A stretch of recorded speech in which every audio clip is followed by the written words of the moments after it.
And so the mistake here is then that your budget is not going to be realistic. Right. It's not going to be in touch with reality, with what you really do with your money.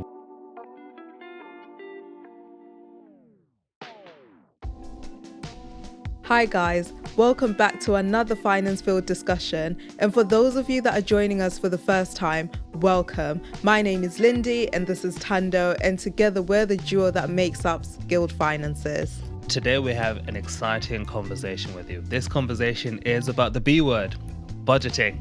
I know. How exciting is that?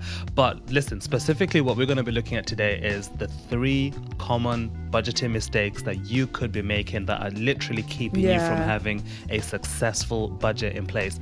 A budget is a great way to really plan what you are doing with your money, where your money is going, and how you're allocating your money towards all the various things in your life, right? Like your bills, your living expenses, your spending, your savings, your debts, repayments, and all that kind of stuff.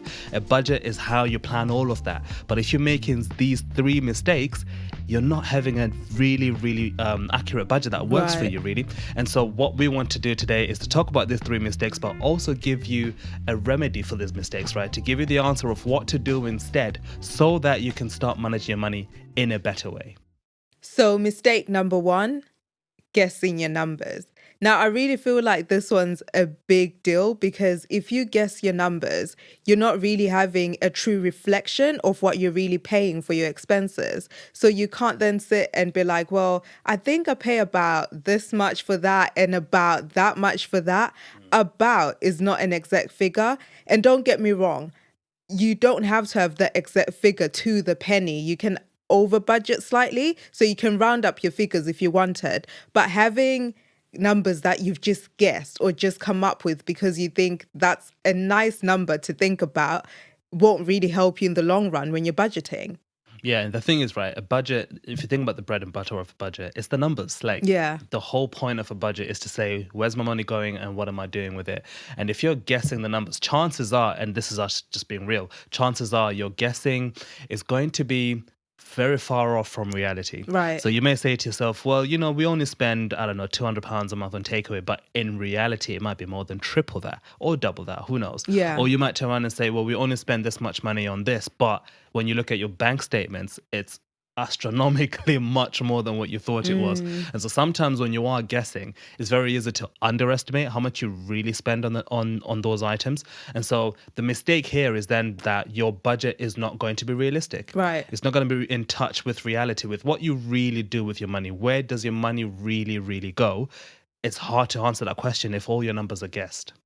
One of the tips that I would suggest to remedy that are to then go back and look at your transactions. So if it means going back to look at your bank statements to see actually how much do I really spend on my food shopping or how much do I really spend on my takeaways. And it's a lot easier, I guess, when you've got one account that you use for maybe your food shopping. So let's focus on food shopping. So if you've got one account that you use for your regular food shopping or one account that you use for your takeaways, you can just go to that account and just look at all your transactions and then add them up over the last 3 months and then divide that figure by 3 to see what your average expenditure is for those particular things. Yeah, and the guesswork is not only just with like your, I guess, the discretionary spending. Yeah. It can even be with your bills.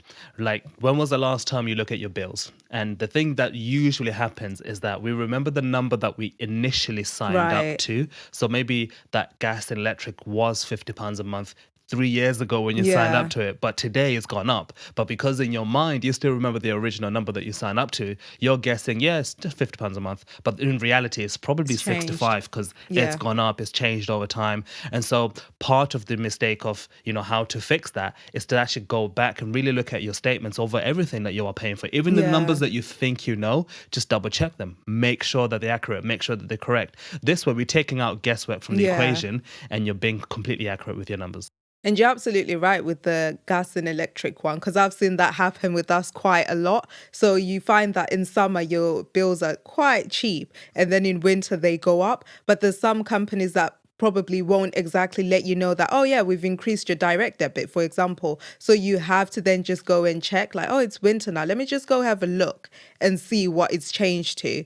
Otherwise, you won't know. And like Tanda said, you'll just keep budgeting with the amount that you started with rather than the actual amount that they're charging you now. The second common budgeting mistake that we've definitely made and we see a lot of people making is not understanding why they have a budget. Why is it that you have got a budget in the first place? Now, most people may set up a budget because, they've heard somebody else say you need a budget. Yeah. They've seen other people encourage them to have a budget and they think, yeah, great, we're going to do one. And, we're doing the adult thing now. We're going to put a budget in place and we're going to manage our money in the right way. But then the budget just lives on paper or it lives in a spreadsheet and it's not actually going to be lived upon in real life because you haven't really understood the purpose of why you are setting up a budget in the first place. Now, this mistake is actually quite a serious one because it stops you from making real decisions in real life that are in line with your budget. Yeah. Because you might be, spending an hour or two going through the numbers and saying, yep, I'm going to allocate this money towards that money towards that. But then in reality, you don't even think about that. You just spend as you pretty much however way you want to. You spend your money wherever you want to. And so the problem with that is then that if you don't understand why you're doing a budget on paper or on a notebook or on a spreadsheet, in the first place, that budget, in theory, may be disconnected with reality. Yeah, I completely agree with you on that because when you don't know your why, it's very easy to not take things seriously or as serious as you should if you knew your why. There's so much power in knowing why you were doing something because the minute you start doing something because so and so say do it or because that's what other people are doing or it seems to be the norm, so I'm just going to jump on the bandwagon and do it as well, that's the minute you sort of kind of like lose yourself because you're not realizing why you're doing it. There's so much impact and so much power when you know the reason behind why you're doing something, like the driving force behind you doing something, because you then know your purpose and you know what you're working towards. So knowing your why would definitely help you take it seriously. So how did we overcome this mistake? Well, the first thing that we did was to identify our why, I guess. And from a money perspective, this really is, I guess, setting up financial goals. It's asking yourself, what are the things that you'd like to achieve either in the next 6 months, next 1 year, 3 years, 10 years, however long you want to think about it. Yeah. But it's understanding what is it that you want to achieve. That way, when you are now looking at your budget, you're saying, well, if my goal is to be debt free. So when I'm now putting my budget in place, I'm going to make sure that I've got enough money allocated towards paying off my debts. Yeah. My goal is to make sure that I provide for my family. So my goal when I'm setting up my budget is to ensure that the bills are paid. Yeah. My goal is to save up for a house. So when I'm setting up my budget, I am going to ensure that I have enough money allocated towards saving for the house in a way that does not impact my living expenses or my lifestyle expenses. I can still live while saving, or I can still live life whilst paying off debts. And so that's one of the biggest things that you can do. Set up financial goals that are super clear and that you will really, really stick to in order for you to reach your financial goals and setting up your budget.